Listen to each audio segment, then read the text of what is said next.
All right, let's dive into one of the biggest headaches in software development, a problem that pretty much everyone faces. Where on earth do you put your business logic? It's a question that, if you get it wrong, can lead to some seriously messy, chaotic code bases. So today, we're going to look at a framework that's specifically designed to bring some much-needed order to all that chaos. So let me just ask you, point blank, in the project you're working on right now, where is the code that defines your business rules, your validations, all your core processes? Where does it actually live? Just take a second and think about it. Is it in one clean, obvious place? Because, for a lot of us, the honest answer looks a little something like this.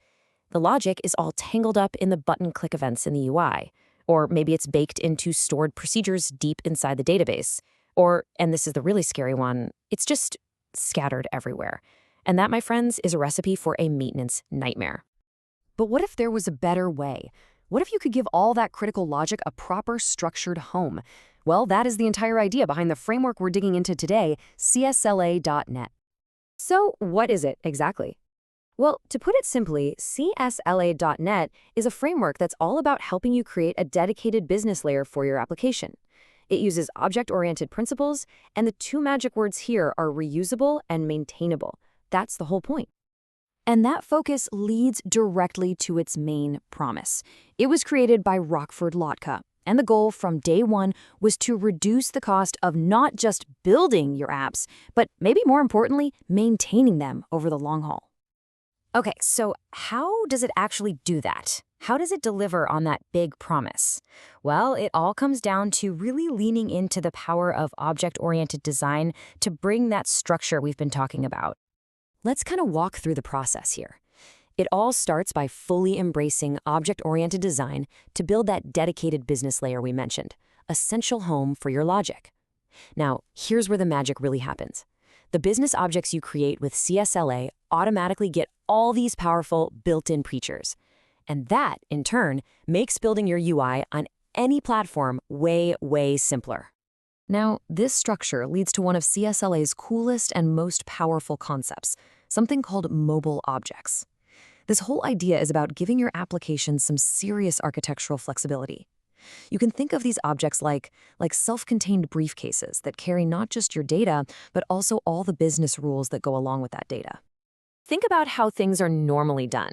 In a traditional architecture, your code is pretty much locked into a specific deployment, a 2-tier app, a 3-tier app, whatever.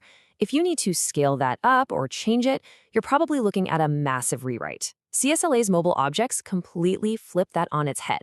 Because these objects are self-contained, they can literally move from running on a single machine to being distributed across a whole bunch of servers. And you don't have to change a single line of your UI or business logic code. That's huge. This freedom is a total game changer. It means you can completely reconfigure how your application is deployed to squeeze out more performance, to scale up when you get more users, or to improve security by putting up walls between layers. And you can do it all without that painful process of rewriting your core logic. And this idea of flexibility doesn't stop with the architecture. It also extends to platform support.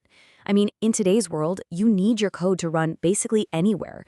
And this is an area where CSLA really, really shines.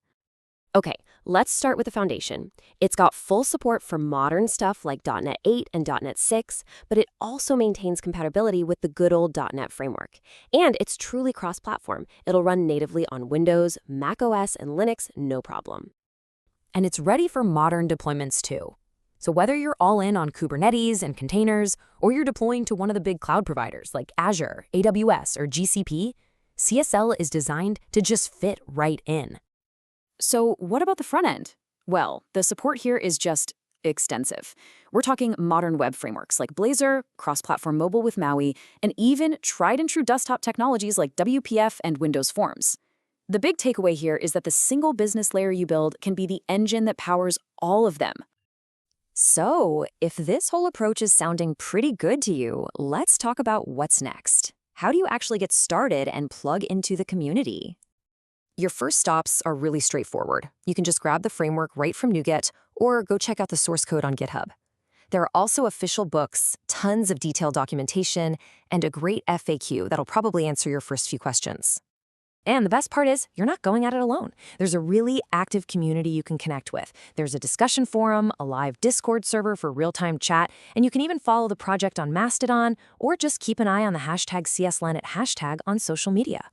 Which brings us right back to where we started.